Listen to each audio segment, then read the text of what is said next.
that centers humans.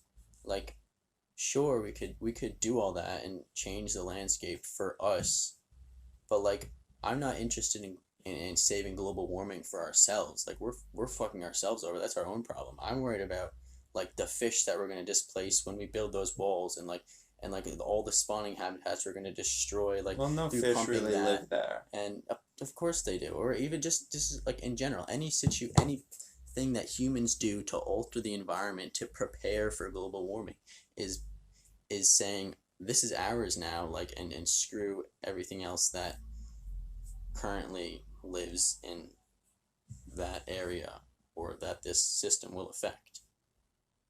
And I think that's one of the biggest that's the issue with that proposition. But that's all of life. It's all anything is. But When you go and do things, you're constantly, no matter what it is, no matter what you decide, your actions have consequences. right. But we have to share this planet. You know, like like we're not like these bugs in our house, like they're not in our house. Like we're in their environment. You know, like we shouldn't just kill all like and put whatever the word for insecticides or surround our houses with insecticides, because there are ants in our house. Like we have to learn to live our life while letting theirs continue as normal. Or at least that should be our goal. Well, sure. But there's also not really, like, I know what you're saying is we should share it with everything else, but there's no reason just to take it. To not take it, you mean? No, just take it. Like, What do you mean? why does it matter? What does sharing and letting them be themselves, what does that do in the long term? Because what else? Like, what else is there to life? Like it's shit. That's the whole purpose of the beauty of nature, and the complex systems that like other life forms have created and like evolved over millions of years to like perfect in like insane ways that we can't even understand. Like like fuck humans. We gotta. There are enough of us. If we go down that route, we're gonna keep going and modifying the environment until there's no more environment left to modify. Like until we've modified the entire planet, and then there's nothing left. And then like, what's the point?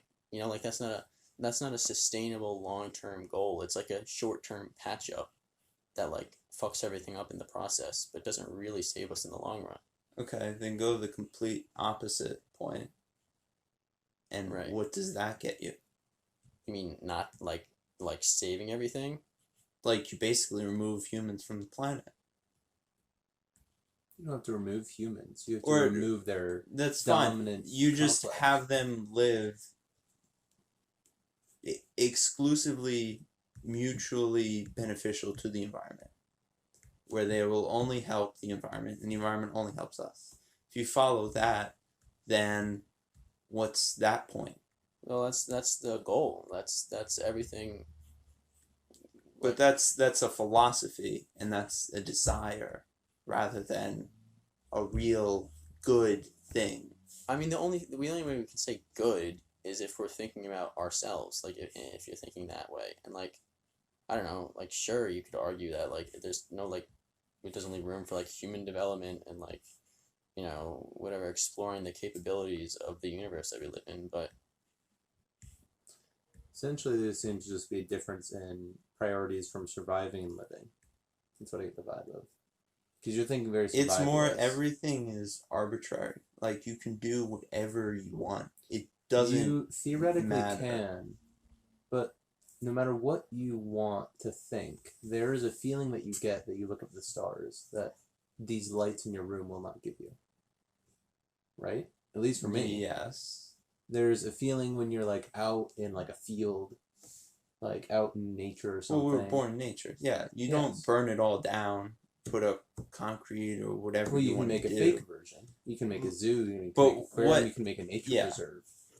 But But those what you're aren't as saying true. is still the point of make it so that we feel the best in our environment, which is just another goal. Like we make everything and where we feel the best and enjoy the environment as much as possible. All of these, when you finish it, there is no point, which is what you said before, is there's no point. But no matter where you go, there's no point.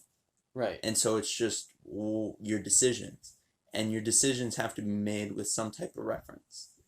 So there's no point to anything, but that just means that everything, like you could say nothing matters, right? Nothing matters. Literally nothing matters. But the fact that nothing matters means that like everything matters.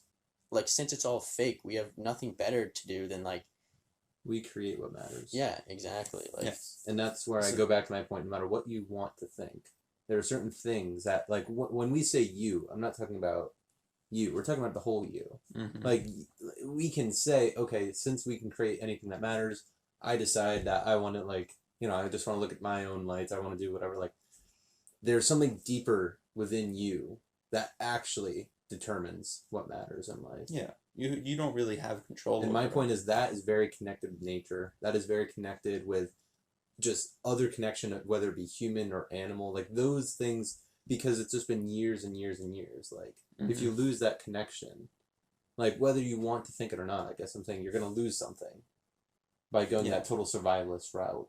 And like, I don't know, maybe I'm just talking in circles. But more what I'm getting at is whoever is passionate about this, it is their philosophy, their idea of how things should be or not be. And when they go and argue with people, it's they're just meeting someone who's different. Yeah. And so then they fight. And then the winner wins because their philosophy becomes true. I think at the base of things, I we're get what all you're saying. kind of the same in our goals and philosophies and what we think is right. It's just like if we're denying it or not. Like if you go up to a meat eater and you're like so why are you eating meat? Like he's not gonna tell you that he's doing it just. I would Well, say that's my there's train no of good thought. reason. There's no good reason. Just as if you were to go up to a vegan and ask them, I would say they will give you reasons, but they are just the same as any reasons that a meat eater would give you. There is nothing giving one more weight than the other. There is, because one has the weight of everything else on this planet and one has the weight of just the human. But his point is that's just a philosophy. That's not an absolute. How is that not an absolute? There's humans and then there's everything else. Because then you're planet centered. Right. You're adopting a center in Right. which you make all decisions from. Right. And so I would say that taking a planet center is probably more responsible and more, however, Altruistic. Altruistic, whatever you want to call it. Planet center is more altruistic than just self-centered. Right. I don't think you can make the argument, though, that self-centered is better unless we're in a position like there are many people in the world are where they have to take care of themselves and the environment comes second. That's fine. Like you gotta do what you gotta do to survive. But like when we're in the position, like we're happy, we have house and money and food and water, like we have everything we need. Now we need to start looking out at everything else around us. Like it's our responsibility now. But I think that's why Joe emphasized so much about, like, whatever, 3 or 4 minutes ago when we were talking about just, like, that philosophy. Because we were going back and forth between Joe's taking that stance of just survivalist, we can do this because take whatever you want. Right. And then we were kind of more just like, well, there's this connection, there's this big-rooted reason to care about the world. But the main point is that you can argue that they're equally as good because they're just differences. Right. They're not betters. I It's mean, just what your assumptions. the polar lie bears on. would disagree. The polar bears But would... again, you are basing your center now with the polar bears as opposed to just yourself. your sphere of concern is how big it is. Is it just you? Is Right. it you and your friends? Is it you and your community? Is it you and the monkeys? Is it I you and the I bears? understand what you're saying, but what my point is, like, why would you make it smaller? Why Why would not I just make- grow it as big as Yeah. possible? There's no point. Yeah, exactly. And his point is you can go as big as you want and go as little as you want. It's all a matter of opinion. Obviously, you can say it's more altruistic, and I don't want to use the word better, but like you can say that you're just this nicer, more altruistic person, but you're still just a person picking a center. Wherever your center may lie, you're picking a center. Right. Like, why do you have this passion to find the biggest center possible? Why do you have the goal? What does it matter? Because we're the only species that has the luxury of taking those two standpoints. We So definitely there's a responsibility. Right. with great power comes great responsibility. Mm-hmm. Okay. That makes sense. Yeah. Which again, though, is just an idea contrived from our own philosophy. Yeah, sure. I mean, you can, I know you're just playing devil's advocate, but like you can reword it however way you want. Right. To like. Which is the point, and we're definitely veering off because this was one hell of a sidetrack. Yeah, true. But it is good to acknowledge, because I'm trying to remember the very beginning words, because the beginning words was just like, whatever. I'm Joe, I hate the environment. I'm Austin, I love the environment. Oh, right, because the very beginning question was, is it morally good to be vegan? Yeah. So let's go back to that. Why aren't you vegan or vegetarian? Because I don't care. He just said his point. Right. Of course. Right. No, I He just just wanted to I hear would the say reasoning. because you'll call me a survivalist, right? And like the things I would Just say. in that scenario. Yeah. Or whatever. I think you you're wanna also do. partially playing devil's advocate right now. Yes. Yeah. Yes. Because this is not. I would also say that you're here. You can make decisions. Whether you want to make arguments on whether we really have free will, or is our whole life planned out? Is there such a thing as fate? But there's this sense that you can make decisions, and you basically have this massive clay ball in front of you, and there's so many of them flying around that we can look up at the sky and see.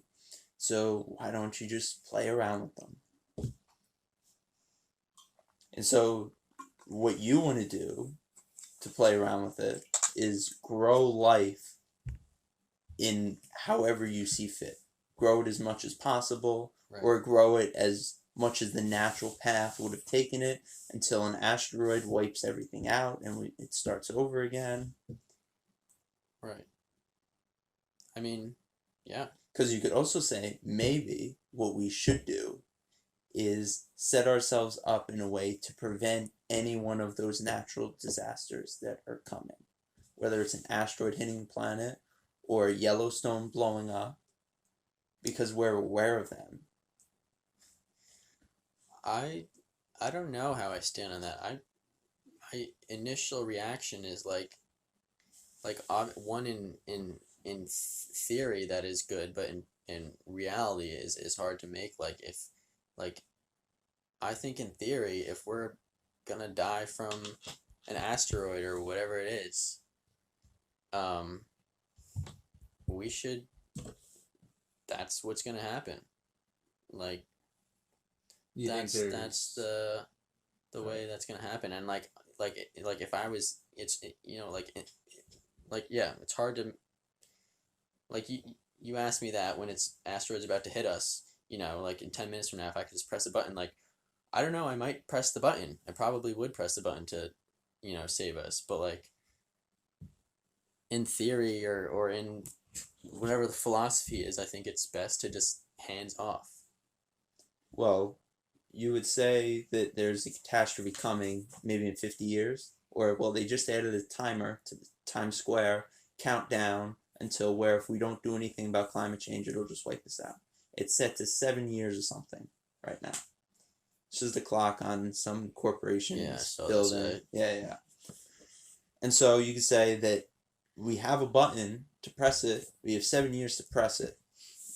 And that's the catastrophe. And you want to press that button.